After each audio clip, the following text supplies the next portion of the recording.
Hey guys, I'm Anna Stanislaw. And I'm Laura Collinson. And for this second edition, we'll be taking a look into reality television. And actually right now we're inside the Big Brother house. We've been here for a few months now and we're dying to know what's going on in the real world. I know, but you know what? We'll be facing the jury soon, so the evicted housemates would be able to tell us on what's happening out there. Right, we have Danny Palmer and Bart Pediasic, Will Cortez and Nick Barry giving us the news and sports. And we'll have Baljo Batty as our feature reporter. He'll be going on an urban exploration. Anna McLeod and Brett McNiven will be giving their take on a popular movie. And up next is news.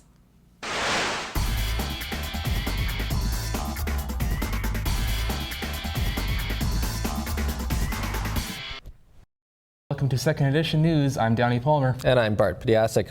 Drivers around Nate are experiencing heavy traffic tie-ups due to construction around campus. They aren't going away anytime soon as the city continues work on the North LRT route. Construction is in full force for the new parking lot already built. John Englander believes that the LRT will be a huge benefit to students. Well, I think just access to LRT, I mean, that in itself is going to be a real huge bonus for Nate, obviously. Some will definitely take full advantage of the service. I think it's a great idea. I'm from right downtown and it's a pain in the butt to have to connect to the LRT if I want to go here or down south. The extension is set to open to the public in April 2014. City Hall released the annual budget on Wednesday morning. The proposed budget will increase city taxes by 3%. Households on average will end up paying $77 extra per year to cover the hike. The revenue from the tax increase will be funneled into services such as libraries, public transit, road maintenance, and as well as fire and police stations. This increase in tax is due to rising costs for operating city services that are associated with the growing capital region. The city will hold a public hearing on the budget November 23rd in the council chambers. With the rodeo season just around the corner, the city kicked off the River City Roundup last Saturday afternoon.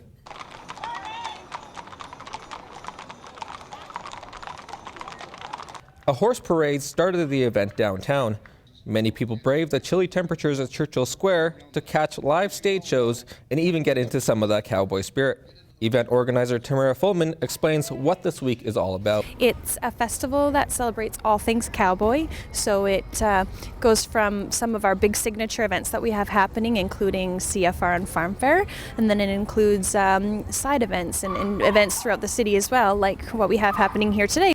The weekend's events also included pony rides for the kids, native dancers, and a free hayride around the square. The event wraps up at Rexall Place after the Canadian Finals Rodeo. With Remembrance Day upon us, the city has many ceremonies going on this Friday. Leona Cashton from the Norwood Legion is the surviving widow of Steve Cashton, who was a prisoner of war in the Hong Kong conflict. Though her husband passed away 15 years ago, every year on Remembrance Day, Leona lays a wreath for him. This year is no different. Laying a wreath here for my husband and all comrades. My daughter will join me and my granddaughter. Leona will be participating in the Legion's Remembrance Service on Friday.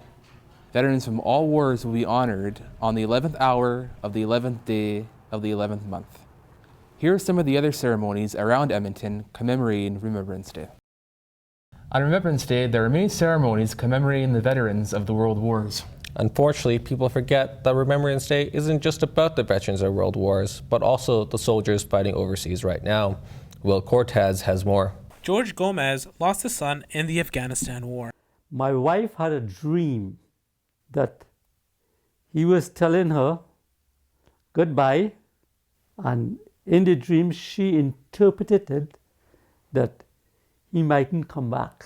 George's son, Francisco Gomez, was killed by a suicide bomber who had armed his truck full of explosives. Car loaded with explosives drove straight into him on the side. And the explosion took the back of his head. People believe that Remembrance Day is only about the veterans of World War I and World War II. But let's not forget about the soldiers who are fighting for our country right now. Joanna Griffin is the president of the Norwood Legion. Joanna is a strong believer that November 11 is just not only about the veterans, but also about everyone who is and has been in the military. Remembrance for every veteran that has ever served ever served in the military from day one, whether they died at war or whether they died since. Though the loss of life is never easy to cope with, George has found peace with his son's death. They are all very much alive. In the spirit world, nothing can harm them. This is Will Cortez reporting for Second Edition News. Students are hitting the books as the National Novel Writing Month begins. Jennifer Lee tries to find inspiration as she works on another novel.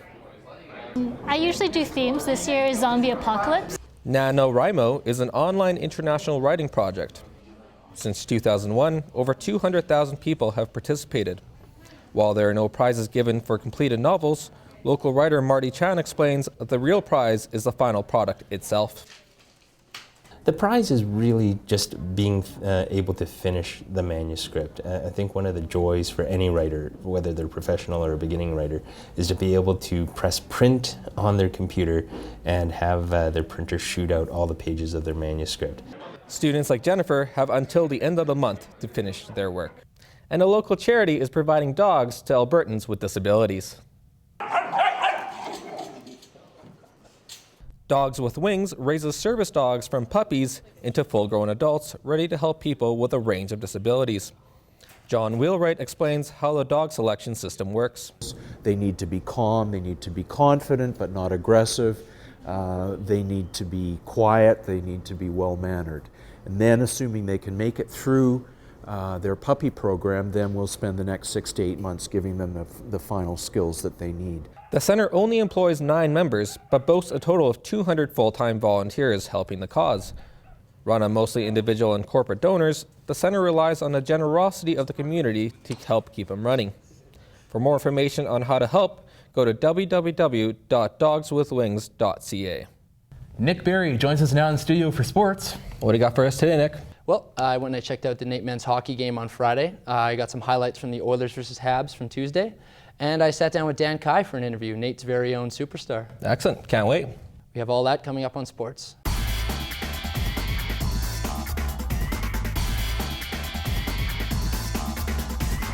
The Nate men's hockey team was in action Friday night against their rival, the Grant MacEwan Griffins.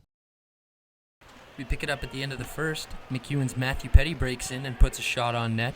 Nathan Wojtacek is there to clean up the rebound. 1-0 Griffins after 1. Midway through the second now, Nate on the power play. Steel Boomer dishes to Josh Lee, and he rips home a drive from the point. 1-1 after 2. Skip ahead to the third now. Griffins' Michael Ivey centers in front, and a pinching Darren Tarasoff puts it behind Harrington. 2-1 McEwen. 2 minutes later, a shot by Andy Williger hits a few bodies in front and winds up on Colton Uremovich's stick. He puts it home, 2-2. Only a minute and a half later, another Williger point shot finds its way in the net, 3-2 Nate. 3-3 now, strong drive to the net by Yuri Procheska. His shot goes wide and wraps around the boards to Williger, who feeds Steel Boomer. He waits and snipes home his 5th of the season. His goal and 3 assists earned him Player of the Game honors. McEwen unable to score with the empty net, and Nate takes it, 4-3. The Edmonton Oilers have started off their season strong. They were in Montreal Tuesday night to take on the Habs. The Oilers came into the game with an 8-3-2 record and were welcoming Ales Hemsky back to the lineup. Pick it up in the second period, 0-0. Matthew Darsh breaks in and feeds Mike Camilleri, but Habby Bullen makes a nice pad save. Oilers on the penalty kill now. Ryan Jones intercepts a pass and skates in on the breakaway. He makes a nifty forehand-backhand move and slides it 5-hole on Carey Price. Oilers on the PK again. Puck centered in front, but Habby Bullen stands tall. Third period now. Taylor Hall lines up Brian Gionta and lays him out with a big hit. Third period winding down now. Point shot by Tom Gilbert hits a Montreal defender in front and finds its way past Price. 2-0 Oilers. Max Pacioretty would spoil a shutout, and Ryan Smith would add an empty netter. Oilers go on to win 3-1. The Edmonton Eskimos finished off their regular season Friday night with a win over the Saskatchewan Roughriders. The win ensured them their first home playoff game in 7 years. The Eskimos will host the Calgary Stampeders, who ended their season with the win against the Bombers on Saturday. The game will start at 4:30 on Sunday at Commonwealth Stadium. The winner will move on to face the BC Lions in Vancouver in the West Division Finals next week. The winner of that game will stay in Vancouver for the Grey Cup on Sunday, November 27th. You might not know it if you pass him in the hallways, but Dan Kai is Nate's very own silent assassin. Originally from Xi'an, China, Kai moved to Canada in 2007. Despite not having any team back home, Kai developed a passion and a talent for the game. Yeah, like back to my hometown, there are actually no badminton team. So yeah, because there's no competitors actually, but I really love it. He has won 3 CCAA men's singles championships, and this year he's currently undefeated, having won the Triple Crown at the first tournament of the year. He took home the gold in the men's singles, men's doubles, and mixed doubles events, but says he's still looking to improve in some areas of his game. Probably now I'm really not on good shape. Like I mean, the fitness stuff and not good. Yeah, if I could keep my fitness up, I then think the upcoming tournament will be really good. Hopefully Jordan can make me some more training. Their next tournament is November 18th to 20th here at Nate, and Kai hopes he can continue his impressive run and hopefully get another shot at the CCAA National Championship. That's all we have for sports. I'm Nick Barry, Second Edition News. Hey guys, it's Laura. We're doing the Amazing Race now. I'm just waiting for Anna, but I don't know where she is. Hey, Laura! What are you wearing? What? I'm ready. You gotta be fashionable. Fashionable to go race in different places? Yeah. What do your shoes have heels? Well, these are my hiking boots. Okay, whatever. Let's just go. Wait. We'll be checking out Baljo Batty with his urban exploration.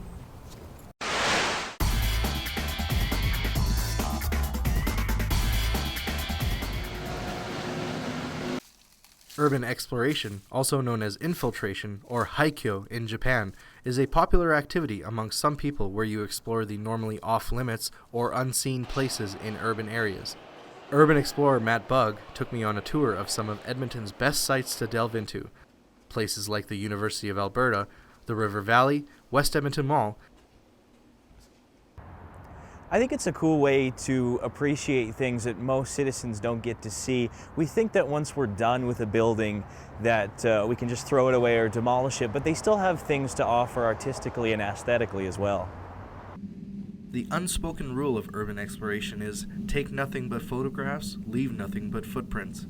Despite this low-impact form of trespassing, construction sites are amping up their security to prevent any kind of access. Urban exploration is technically illegal, but most explorers understand the risk involved and take extra precaution to avoid legal and physical harm. Obviously there's a risk involved, but I think it outweighs the advantages that I've had and the fun that I've had doing it. Despite the risks, Edmonton's explorer community is growing, and they keep trying to find new locations to dive into. If you're looking to get more into urban exploration, check out a website run by a former Edmontonian. Going by the name of Redux Zero, the explorer runs the site called drainsofmycity.com. For Second Edition, I'm Baljo Batty. Did you know that reality television has been around since the 1940s? A man named Alan Funt debuted his Candid Camera show in 1948, but reality television didn't explode onto our airwaves until the 2000s. They see me rolling, they hating, patrolling. During O.J. Simpson's infamous car chase, NBC was showing Game 5 of the NBA Finals.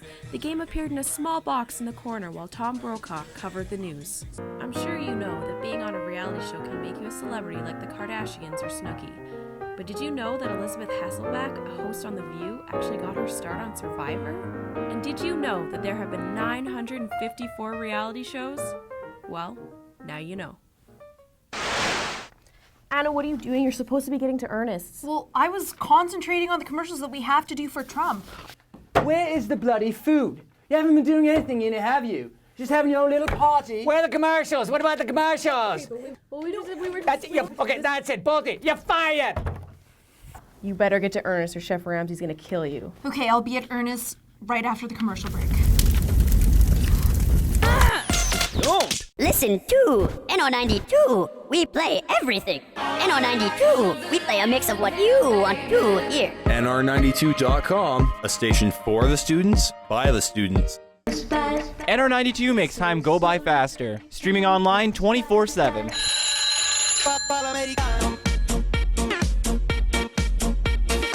NR92, the station for the students. That plays sophisticated, easy listening? That's not really us. NR92 caters to all tastes and covers every genre. NR92.com, the station for the students. I wish there was a station with more variety. All you need to do is listen to NR92. Wow, I love this station. NR92.com, the station for the students. Having a bad day? Tune into NR92. We'll take you on the ride of your life. NR92.com, the station for the students, by the students. NR92.com streams 24/7, so when the party shuts down, you don't have to. Encore, do you want more? NR92.com, your music, your attitude.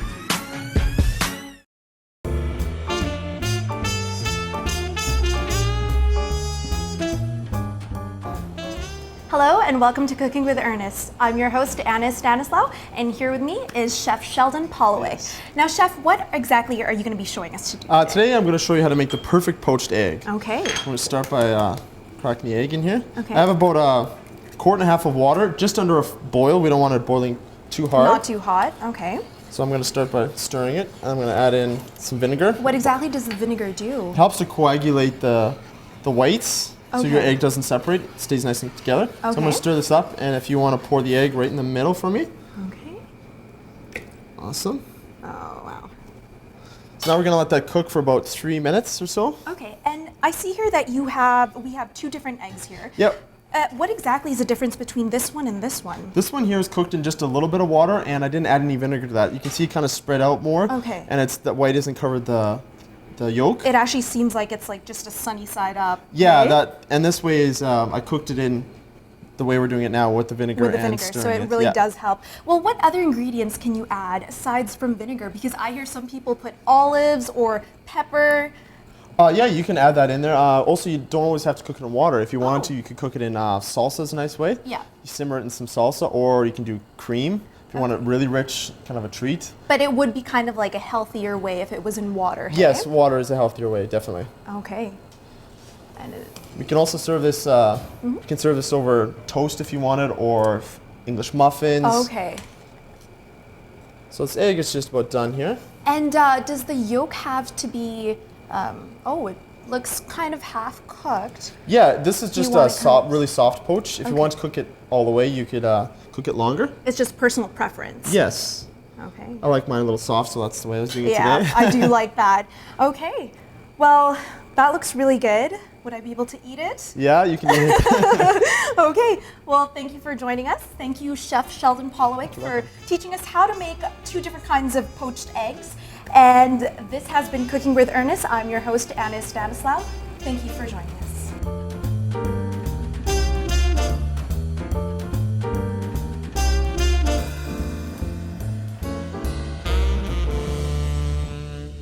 So how was the poached egg? It was actually pretty cool because I had no idea there were so many different ways to cook poached eggs. Oh, really? Yeah. So I have 5 roses beside me. You mean us? Right. And 2 of them have already gone to Anchorman and Paranormal Activity 3. And one goes to me for being such an awesome friend. Okay. The next one after this is going to be going to Tiffany Lizet for her awesome find on the web. Uh-huh. And Anna McLeod and Brett McNiven for this week's movie review. Stay tuned.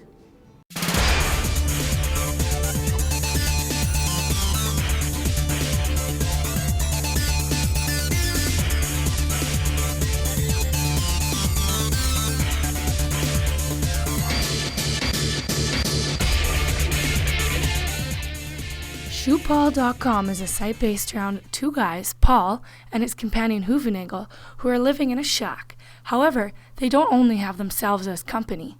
A robotic paintball gun has been set up in their main room. The paintball gun is accessible to anyone with internet access. When signing up for shootball.com, you receive 10 free shots. After that, you pay a small fee to accumulate more paintballs. They even have a message board so viewers and players can interact with them.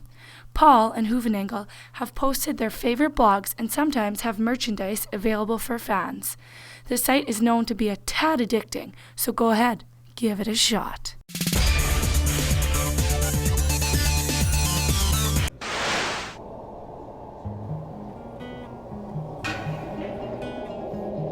Anna, do you ever feel like we're being watched?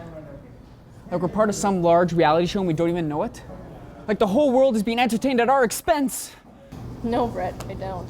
I suspect you're just paranoid from watching The Truman Show. The largest studio ever constructed. It's The Truman Show! Yeah! The Truman Show is a movie about a young man named Truman Burbank. His entire life is a reality television show, and he doesn't even know it. From birth, he's been the center of millions of people's attention. Unwanted by his mother, he was adopted by a corporation. Their idea was to create a world that he would live in and use it as a reality show. The company goes to great lengths to hide the truth from Truman, and the set of the show becomes Truman's world. In the confines of his constructed world, Truman grows up, falls in love, and all goes well for 30 years. However, when Truman begins to notice some small things that are off in his otherwise perfect life, it leads him to question his entire reality. Last thing that I would ever do is lie to you. Fade up music. That's our hero shot. The Truman Show has a stellar cast led by Jim Carrey, Ed Harris, Laura Linney, and Paul Giamatti, and is directed by Peter Weir. The movie was released in 1998 and earned over $250 million at the box office, much more than the movie's budget of $60 million. The movie inspires one to think about what is real in their own world. It's the kind of movie that causes you to sit and reflect, and at moments is truly moving. On a whole, we give this movie 3.5 fabricated realities out of 5. Okay, almost done. Just a sec. You can open your eyes now. You made me look like an Oompa Loompa. Hello, we're supposed to look like that. Remember, we're part of the cast of Jersey Shore. Can't wait to get out of this reality world. But hey, wasn't it fun? We found out what's happening at our school and around the city. And we did learn how to make the perfect poached egg. And our feature reporter showed us the hidden gems of Edmonton. All in all, I guess this was a fun time. Yeah, I know. Even though you are extremely annoying. What'd you say? You're so fun to be around. Oh my gosh, I know, right? Get loud. Come on, girls. Cabs are here. Thanks for joining us. I'm Laura Collinson. And I'm Anna Stanislaw. This is Second Edition.